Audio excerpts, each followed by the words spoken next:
What if I told you the world almost ended? Not once, but 7 times, and the clues, they're stranger and more terrifying than you can possibly imagine.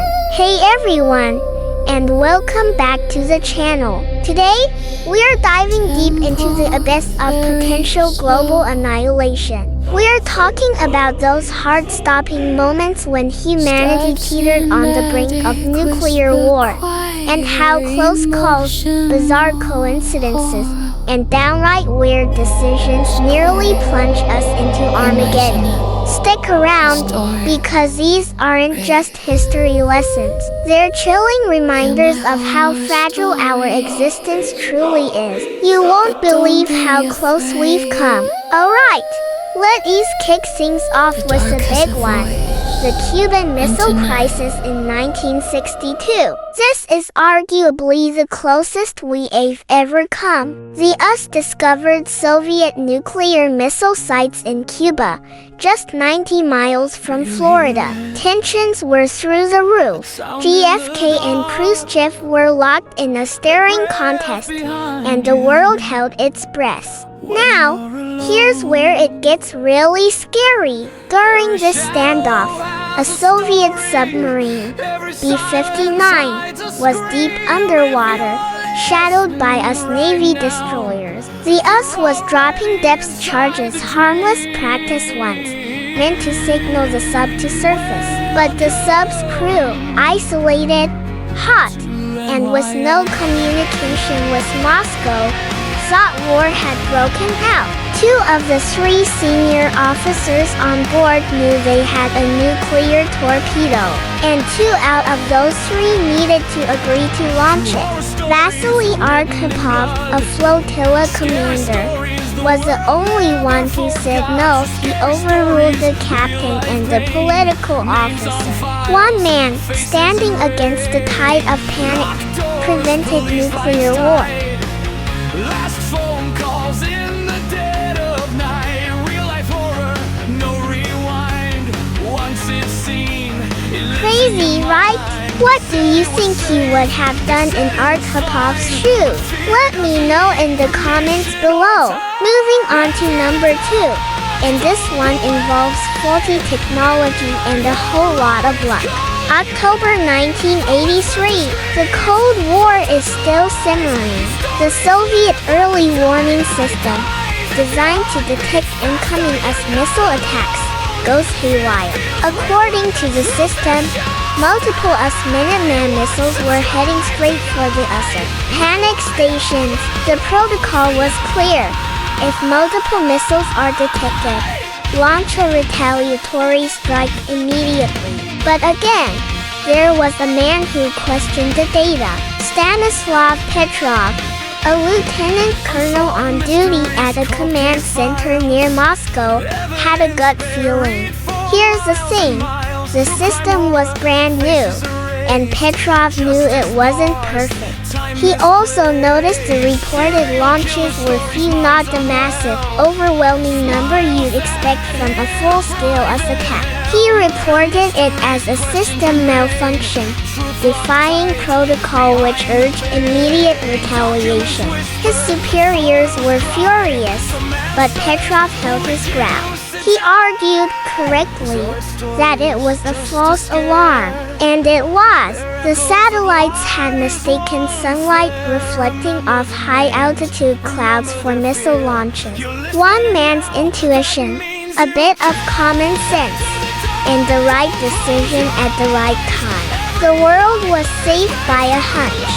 Our surgery clue takes us to North Carolina in 1961.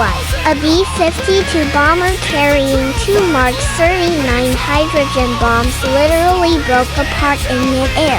One bomb's parachute deployed, and it landed gently in a field. The second one, it free-felled and slammed into the ground at over 700 miles per hour.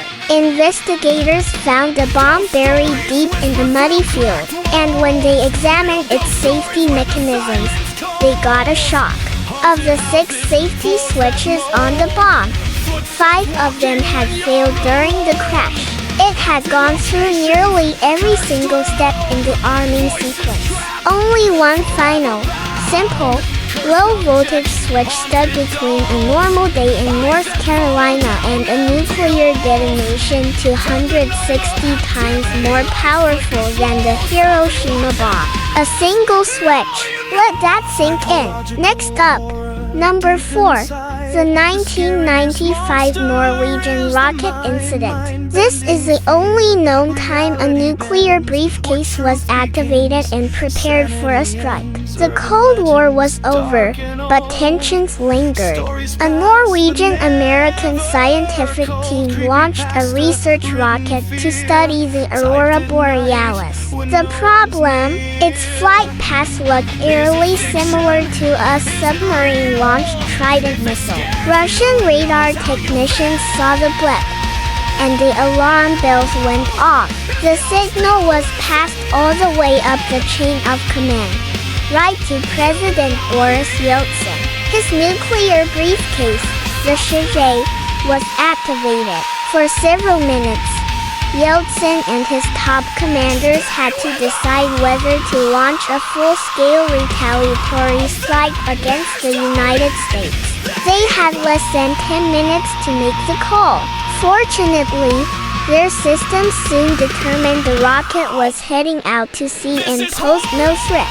The launch was called off, but for a terrifying few moments, the fate of the world rested on a blip on the radar screen.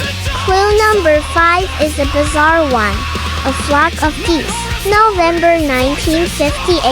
Early warning radar stations in both the US and Canada suddenly lit up, showing a massive fleet of Soviet bombers flying over the North Pole, heading straight for North America. Scrambler jets were readied, and commanders at NORAD were on high alert, preparing for the unthinkable. But something wasn't right.